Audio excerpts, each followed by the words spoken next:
இந்த TCL TV, iFFALCON TV, OnePlus TV இந்த மாதிரி டிவிக்கெல்லாம் டிஸ்பிளே உடஞ்சிருச்சு அப்படின்னா டிஸ்பிளே மாற்றுற ஐடியாவே விட்டுருங்க. அப்படி மாற்றணும்னு ஐடியா இருந்தது அப்படின்னா நம்மக்கிட்ட என்கொயரி பண்ணிங்கன்னா எல்ஜி டிவியில் வரக்கூடிய 120 ஹெட்ஸில் யூஸ் பண்ணக்கூடிய ஐபிஎஸ் டிஸ்பிளே தான் போட்டு கொடுப்போங்க. அது போட்டால் மட்டும்தான் நாங்கள் அந்த டிவிக்கு இன்ஸ்டால் பண்ணி கொடுப்போம். அது போட்டுக்கிற ஐடியா இருந்ததுன்னா மட்டும் நம்மக்கிட்ட வாட்ஸ்அப்பில் என்கொயரி பண்ணுங்கள். என்ன ரீசன்னு கேட்டிங்கன்னா இந்த டிசிஎல், ஒன் ப்ளஸ், ஐஃபால்கான் இந்த டிவியில் வரக்கூடிய டிஸ்பிளேஸ் எல்லாமே நார்மல் டிஸ்பிளே தான் வருங்க. அதில் போடுறதுல எங்களுக்கு 100% சாட்டிஸ்ஃபைட் கிடையாதுங்க. இதில் நம்ம போடுறது எல்ஜி டிவியில் வரக்கூடிய பேனல் போட்டோம்னா தாராளமாக 5 இயர்ஸ்லேருந்து 6 to 7 இயர்ஸ் வரைக்குமே தாராளமாக லைஃப் வருங்க. அது வந்து ஐபிஎஸ் பேனல் வரும். ஐபிஎஸ் பேனல்னால் என்ன, நார்மல் பேனல்னால் என்ன அப்படிங்கிற டிஃப்ரென்ஸை இந்த வீடியோவோட லாஸ்ட்டில் சொல்லியிருக்கோம். லாஸ்ட் வரைக்கும் பார்த்தீங்கன்னா உங்களுக்கு தெரியுங்க.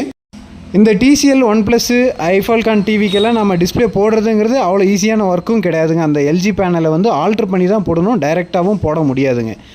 அந்த ஆல்ட்ரேஷன் ஒர்க்குக்கு யூஸ் பண்ணக்கூடிய கன்வெர்ட்டர் எல்லாமே நம்ம சைனாவிலேருந்து வெளியிலேருந்து பர்ச்சேஸ் பண்ணுறது தாங்க. பர்ச்சேஸ் பண்ணி நம்ம ஆல்ட்ரேஷன் பண்ணி போட்டு கொடுக்குறோம். இதுக்கு வந்து சார்ஜஸ் வந்து 1000 ரூபா சேர்த்துமே வாங்குகிறோங்க. ஏன்னா அந்த மாடிஃபிகேஷன் ஒர்க்கு பண்ணுறதுக்காக நம்ம கன்வெர்ட்டர்ஸ் எல்லாம் கொஞ்சம் செலவு பண்ண வேண்டியது இருக்குது. அந்த அமௌண்ட் வந்து சேர்த்து தான் வாங்குகிறோம். ஆனால் தாராளமாக லைஃப் இருக்குங்க. இந்த டிவிலலாம் இருக்கக்கூடிய மதர் போர்டு எல்லாமே கூகுள் ஓஎஸ் யூஸ் பண்ணியிருக்கிறதுனால ஃபாஸ்ட்டுமே ரேமு, ரோமு எல்லாமே ஹையாக வச்சு யூஸ் பண்ணியிருக்காங்க.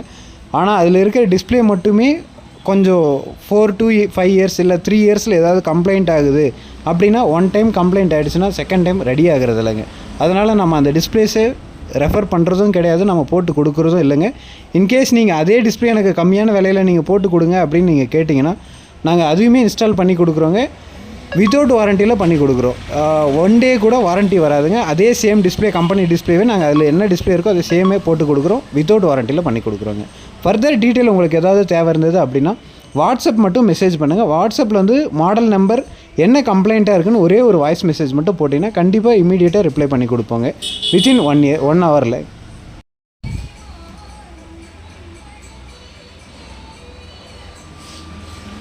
இந்த மாதிரி எல்ஜி டிவியோட டிஸ்பிளேவை வந்து டிசிஎலுக்கு, ஐஃபால்கானுக்கு போட்டு கொடுக்குறேன்னு சொல்கிறீங்க. இந்த மாதிரி போடும்போது உங்களுக்கு கிளாரிட்டி, குவாலிட்டி ஏதாவது கம்மியாகுமா அந்த மாதிரி எதாவது கேட்டிங்கன்னா இருக்கிற டிசிஎல் டிவியோட கிளாரிட்டியை விட 2% ஜாஸ்தியாக தான் கிளாரிட்டி வருமே வழியே கம்மியாக வராதுங்க.